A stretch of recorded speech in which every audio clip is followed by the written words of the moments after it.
آپ ذرا اندازہ کریں وہ میاں بیوی کا جو رشتہ اس آیت کے شروع میں ڈیولپ ہوا تھا، وہ کتنے سارے اتار چڑھاؤ کے بعد چلتے چلتے اب یہاں پہنچا۔ یہاں میں چھوٹی سی بات ایڈ کرنا چاہتا ہوں جس کے اندر آج مسلم سوسائٹی بہت زیادہ انوالو ہو چکی ہے، اور وہ فوراً امیڈیٹلی اپنی بیوی کو 3 طلاقیں دے دینا ہے۔ اس نے معاشرے کے اندر بڑا انریسٹ کریٹ کیا ہے، لہٰذا شریعت نے ہمیں دیکھنا ہر معاملے میں پیچ اپ کرنے کی بات بتلائی۔ میں آیت آپ کو ریوائز کروانا چاہتا ہوں کیونکہ یہ ہر گھر کا مسئلہ ہے۔ میں نے کس آیت کے احکام بتلائے؟ سورہ نساء آیت نمبر 34 کی۔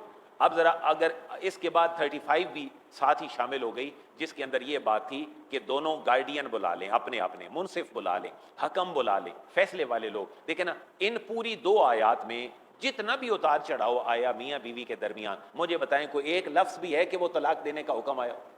ہر جگہ پہ پیچ اپ ہے، بھائی واضح و نصیحت کرو، اس کے علاوہ بسترے جدا کر لو، ہلکی پھلکی پنشمنٹ کر دو ایک دوسرے کو، اور ایک دوسرے کو تانا نہ دو، اور اگر یہ بھی بات نہ بنے تو ثالث بلا لو۔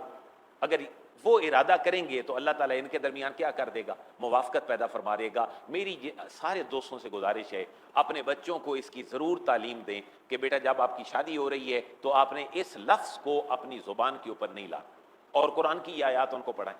اب ذرا ان دونوں آیات کے ختم ہونے کے بعد جو آیت شروع ہو رہی ہے 34-35 کے بعد، اس کا نمبر آٹومیٹیکلی کیا ہوگا؟ 36 کی بات میں نے آپ کی خدمت میں اپنے اس خطبے میں آغاز میں رکھی ہے، اور وہ کیا ہے؟ وَاعْبُدُوا اللَّهَ۔ کیا کرو؟ وَاعْبُدُوا اللَّهَ، اللہ کی عبادت کرو۔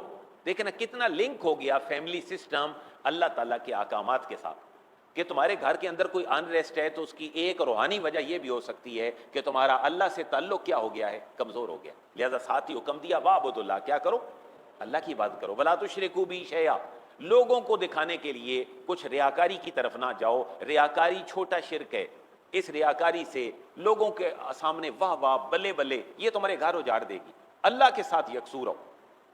ذہن میں اچھا ایک بات اور بھی ذہن میں رکھیں، بعض اوقات میاں بیوی میں جو جھگڑا لڑائی ہو جاتا ہے وہ اس وجہ سے بھی ہو جاتا ہے کہ مرد اپنی خاتون کو کسی اتنے بڑے فنکشن میں نہیں جانے دیتا کہ جس کے اندر شریعت کے اصولوں کی پاسداری نہیں ہوتی۔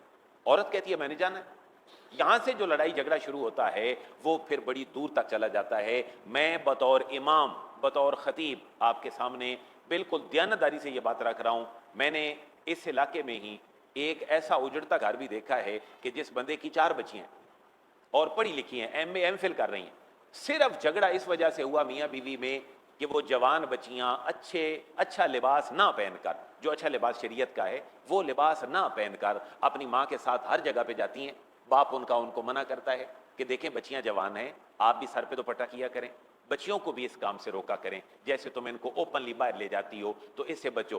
ان کے کزنز کے ساتھ بھی اگر تم نے ملانا ہے ان کو کسی شادی میں، فنکشن میں، رشتہ داری میں، تو کم از کم اتنا خیال کر لو کہ یہ بچیاں جوان ہیں، یہ شتر بے مہار نہ ہوں۔ آپ ممبر پہ بیٹھی میری اس بات پہ یقین کر لیں کہ عورت باز نہیں آئی، مرد نے اس کو طلاق دے دی، پھر اس کے بعد ان کی صلح ہو گئی، رجوع ہو گیا، ظاہر ایک طلاق دی اس نے، اس کے بعد آج تک پھر حالات اس نہج پہ پہنچے کہ وہ تینوں طلاقیں اپنی بیوی کو دے چکا، لیکن بیوی اس کام سے باز نہیں آئی جس سے اس کا شوہر اس کو باز رکھا۔ یہ دیکھیں نا ایک چھوٹی سی بات ہے، تو اللہ تعالیٰ نے خاندانی نظام میں روحانی طور پر جس چیز کو بڑا ڈومینیٹنگ رکھا ہے وہ کیا ہے کہ وَاعْبُدُوا اللَّهَ، کیا کرو؟ اللہ کی بات کرو۔ وَلَا تُشْرِكُوا بِهِ شَيْئًا، یہ تمہارا لباس، اوٹ پٹانگ، یہ ساری باتیں یہ ریاکاری کے ضمن میں آتی ہیں، یہ تمہارا گھر بھی اجاڑ دیتی ہیں بعض اوقات۔ لہٰذا اللہ کے ساتھ کسی کو شریک نہ ٹھہراؤ، گھر کے معاملات کے اوپر بڑی بھرپور توجہ رکھو۔ مجھے شاید اس موضوع پہ آپ بات کرنے کی زیادہ ضرورت نہیں ہے، میں ایک جملہ صرف اسلام کا عرض کر دیتا ہوں تاکہ آپ کا کنسیپٹ کلیئر ہو جائے۔ اسلام بچی اور خواتین کی کسی انٹرٹینمنٹ پہ کوئی پابندی نہیں لگاتا، لیکن اس کی لمیٹیشن اسلام ضرور کہتا ہے۔ بچیاں بچیوں کے ساتھ اور بچے بچوں کے ساتھ کسی شادی والے فنکشن میں کسی بھی جگہ پہ جائیں، اسلام کو اس سے کوئی ممانعت نہیں ہے۔ اگر خواتین کے اندر کوئی عورت سر سے دوپٹہ بھی اتار لیتی ہے تو اسلام کو اس سے کوئی تکلیف اور ممانعت نہیں ہے، لیکن جہاں برائی کے دروازے کھلتے ہوں پھر اسلام کہہ رہا ہے کہ اب تو تمہارا قبرستان بھی جانا ٹھیک نہیں، کیونکہ ہمارے اکابرین نے جو قبرستان میں جانے کی ممانعت لکھی ہے وہ صرف اس وجہ سے لکھی ہے کہ وہاں مرد و زن کا اختلاط ہوتا ہے، ورنہ اما عائشہ کی بڑی مشہور روایات ہیں، آپ فرماتی ہیں کہ میں حضور کے روضہ اقدس پہ جاتی تھی، آپ اکیلے تھے، میرے گھر میں تھا، ظاہر ہے حضور کی وہ چارپائی تھی، حضور کا وہ کمرہ تھا، اما عائشہ کا حجرہ تھا جہاں حضور کا وصال ہوا، اور وہیں پر آج تک روضہ رسول موجود ہے۔ تو اما عائشہ فرماتی ہیں مجھے کوئی جھجک نہیں تھی، میرے ہسبینڈ تھے وہ، کہتے ہیں پھر ایک اور شخصیت ساتھ دفن ہو گئی، یعنی کون؟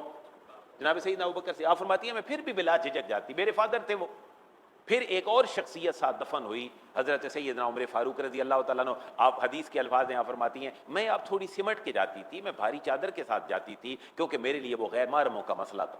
یہاں دو باتیں ہیں جو آپ کے اس تیاری کے ساتھ جانے سے ہمارے سامنے ڈیولپ ہو کے آتی ہیں. وہ یہ ہے کہ شاید وسعت اتنی ہو گئی تھی آبادی کی کہ آپ کی شفٹ، آپ کی جو رہائش ہے وہ الگ شفٹ ہو گئی، اور آپ کو وہاں جانے میں لوگوں کا میل ملاپ ہوتا تھا تو آپ ایک بھاری چادر اور پردے کے ساتھ جاتی تھی. اور دوسری صورت یہ ہے جہاں سے اہل سنت کا ایک عقیدہ بھی ہے کہ جو اللہ کے نیک لوگ ہیں وہ روحانی طور پر اپنی قبور میں زندہ ہوتے ہیں، اور جو قبروں کے اندر شخص ہے، نیک آدمی ہے، وہ آنے والے کا مشاہدہ کرتا ہے. ہمیں بھی سلام کا حکم ہے، السلام علیکم یا اہل القبور.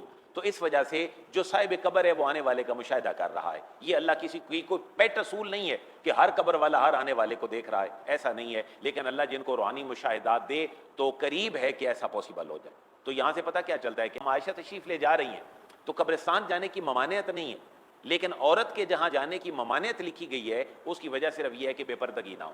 لہذا شریعت نے یہ جو بات کی ہے نا کہ اللہ کی عبادت کرو، اللہ کے ساتھ کسی کو شریک نہ ٹھہراؤ، یہ تب ہی تمہارا گھر بچے گا جب تم ہر معاملے میں اللہ کے احکامات کو مد نظر رکھو. جب تم ریاکاری کی طرف آؤ گے، لوگوں کو دکھانے کی طرف آؤ گے کہ لوگ کیا کہیں گے، میں اگر ایسے بانٹ ٹھان کے نہ گئی تو لوگ کیا کہیں گے. میری بچیاں میرے ساتھ آج ایک اور مسئلہ بھی ہے، ہم بڑی اس کو نا دل کے دکھ سے شیئر کرتے ہیں. میں نے ایک چیز محسوس کی ہے، آج کل بچیوں کی لیٹ میرجز ہوتی ہیں، رشتے نہیں ملتے، تو والدین کی بھی شاید یہ مجبوری بن گئی ہے کہ ہماری بچیوں اور بچوں کا کہیں انٹریکشن تو ہو.